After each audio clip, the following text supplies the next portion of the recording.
Good morning, beautiful people. Stupid vulnerable share this morning. Excuse the mess. I just got out of my sauna bed, my infrared sauna bed, doing some detoxing, and while I was doing that, I was watching the movie about trauma that I just posted on.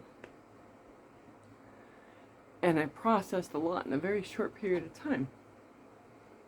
So, I have spoken before in the past about my relationship with my mother and how right now there is no relationship. I've actually had to cut her out because of just how truly toxic she can be, and bullying and attacking, and I'm trying to get better with my health and my mental health, and having someone like that in my life just isn't conducive of that. So then I think about her mother, who was horribly abusive, like 10 times worse than my mother. And then her mother, my great-grandmother, was like queen psycho, horrible abuser. And how this has been passed on generation through generation. And, at the beginning of this year, I went on a plant medicine journey with ayahuasca to help heal that feminine lineage in my family. And it was fucking intense. I tried so hard to be different than my mother. And in many ways, I ended up just like her. I was always so confused at the level of trauma that my kid would speak of. I'm like, are we in two different households? Like, I don't know what you're talking about. And the funny thing is, because I made a very concerted effort to never call names, belittle, or shame, because that was the MO in my household. But the sad thing is, even though those words were coming out of my mouth, the energy was. And him being such a perceptive, intuitive being, I didn't have to say it. He just picked it up. I do admit that the majority of his childhood, when I was undiagnosed Lyme, I was a very, very angry person. And so to live in a landmine, basically, where you don't know where to step before somebody will blow, it's no wonder his anxiety is through the roof. They talk about trauma beginning all the way back into the womb. And his father and myself had only been together for 6 months before I got pregnant with him. And I never really wanted kids.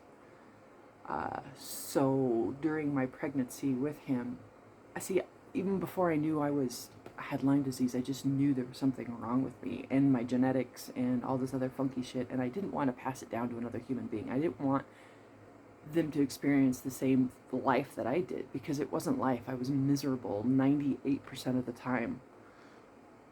Thought about suicide, over 60% of the time. Like, it was ridiculous. I didn't want to do that to another person. So I was really scared and really slightly resentful of being pregnant. So his first experience in life is not really being wanted. And then he's dealing with all the trauma of the female line in my family. And I can't help but wonder, on a subconscious level, if that's what happened with him with the, trans.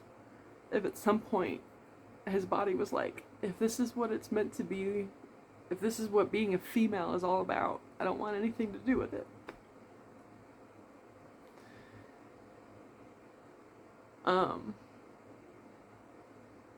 And he's tried to talk to me about his trauma, but I've dismissed it often because it wasn't as horrible as mine was. So I compared.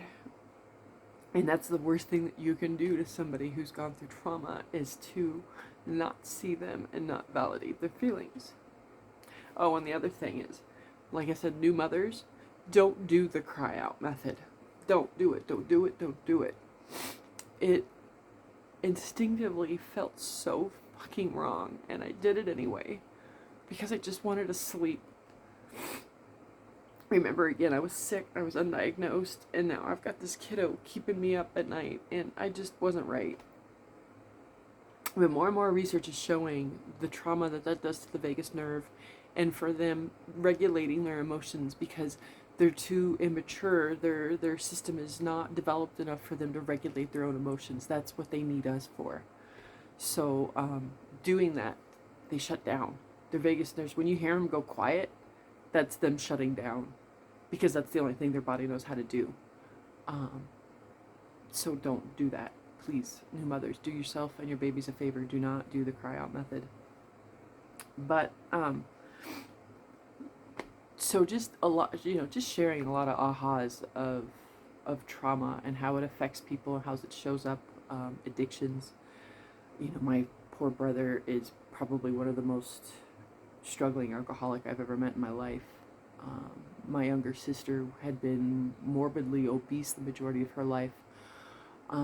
I've had my small issues. I remember in one of Brene Brown's books, she called it the poo-poo platter of addictions. Like, they weren't like full-blown crazy addictions. But looking back, I definitely had addictions with food. Definitely probably had a problem with drinking. Probably could have labeled me a sex addict. I've actually never admitted that out loud. Had a problem with spending. So yeah, what I'm trying to say is, no matter what has been dealt to you, there's a way out. Don't lose hope. Continue to search for answers. Not everything works for everybody. And again, I've said this before, fuck Dr. Phil and his rise above your raising bullshit. Trauma is real. Childhood trauma affects you for as long as you don't deal with it. So you could be 80 some years old and still dealing with childhood trauma. You're not alone. And if you're addicted, highly, highly look into trauma work to help get completely clean and sober. Thanks for listening.